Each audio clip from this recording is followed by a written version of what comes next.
Hey, what's going on, everybody? My name is Matt Jarbo. This is $3 Theater, and this is an update, kind of, on a story I went with the other day talking about how Spider-Man may not be part of the MCU post its sequels. Now, that came from Amy Pascal at CinemaCon and talking about the entire situation involving the partnership with Marvel and the MCU, and now we're hearing that that's not the case, right? Because there was a lot of fan upset about that. People were like, "Wait, what the hell is going on here?"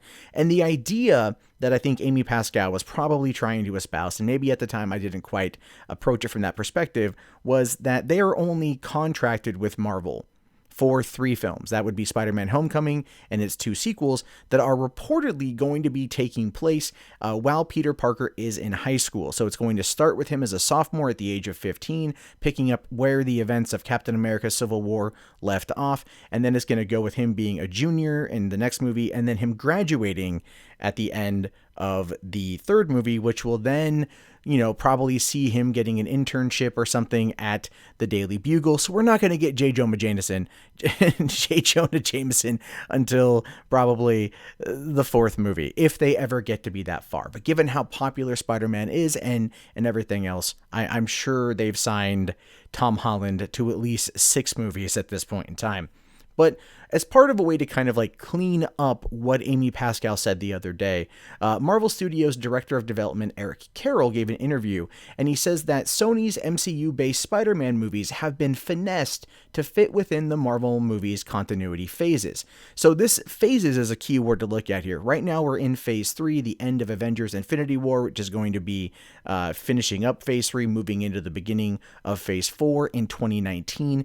It very much kind of shows us the pathway moving forward with Spider-Man as a character. Now, we know that Spider-Man has already basically been greenlit for 3 movies, the second one coming in 2019, and then, of course, 2021 after that. And then we're probably going to see him sprinkled in the MCU somewhere in between. So it'll be very interesting to see how these movies play out. But Eric did say here that there's nothing in it for us or for Sony to accidentally start competing or putting a movie out at the wrong time, confusing the continuity. Okay, that does make sense. There's nothing in it for either party to fuck with the continuity, right? When it comes to Spider-Man. And he has a point. There is nothing in it for either party if the continuity is screwed with. However, that is not stopping Sony from talking about Venom and talking about Silver Sable and Black Cat. Neither property has gotten much more information other than the release date of Venom, the fact that it's in production, and same with Black Cat. But here's what I'm thinking. And again, I've talked about this before, and I just feel this is going to be completely validated probably come Comic-Con when we get more information on this as a whole, which will be, this is going to be Sony's cinematic universe. Sony's going to be running it ancillary to Marvel, very similar to the TV side of things with Marvel TV. That's what I think is going to happen, right? So Spider-Man Homecoming and his stories are going to be definitely finessed to kind of weave throughout the timeline of the Marvel Cinematic Universe. But keep in mind that the Marvel Cinematic Universe at this point in time is kind of fragmented in terms of its continuity timeline. Certain things have changed. We know that Doctor Strange took place during 2016, but we don't know necessarily where it fit into it. We know that Guardians of the Galaxy Volume 2 it takes place 2 months after the events of the first movie ending, and so that means that the first movie didn't take place in 2014 like it claimed to have. If you watch the opening of that movie, it says present day, and that's Peter Quill, right? With that, so that would clearly indicate 2014, even though, I mean, sure, through the process of reverse osmosis, one could argue that it would mean present day, but, he just stays the same age. So eventually, here's ultimately what I'm thinking. I'm thinking Marvel has things kind of fragmented out there right now, but they're going to bring it all home for Avengers Infinity War Part 1 and Part 2. I think they're going to tie it in for that, and clearly that's going to set the stage for future stories and events in the Marvel Cinematic Universe, and I'm pretty sure that, on their corkboard of a timeline, Spider-Man's going to be running ancillary to that, and moving his way through. And then, of course, over at Sony, they probably got that same timeline and then their own timeline, which is going to feature their own independent films.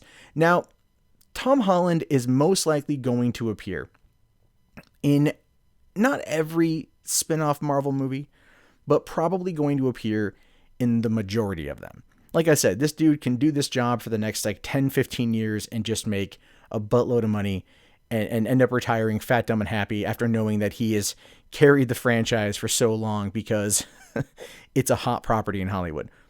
But the fact that they're willing to, that they admit that they don't want to screw it up, the fact that they admit that they don't want to run the risk of screwing either property, means that they are paying attention to what Sony is doing. And what Sony's doing in terms of working on their own side films is probably already brought into the equation and also going to be tied around the larger Marvel Cinematic Universe phases. And I know that they're just referring to Spider-Man right now, but to me personally, I feel that they are going to be talking about everything else Sony wants to do to make sure that they don't screw this up, because there is nothing in it for either party if this particular thing screws up the way that I think that it might. So anyway, what do you guys think about this? Do you think Sony is gonna drop the ball? Do you think Marvel's gonna pick it up and basically kind of like grab them by the scruff of the neck and guide them down the right path? Do you think that Venom and Silver Sable and Black Cat are going to be failures, along with anything else they do that's not directly tied to the cinematic universe? These are things I want to know. Go ahead and write them down in the comments. My name is, of course, Matt Jarbo. You've been listening to 3 Buck Theater. I will talk to you guys later. Please thumbs up the video, subscribe to the channel, share it around to your friends, get them in on the conversation, and I'll talk to you all later. Have yourself a fantastic day, and peace out.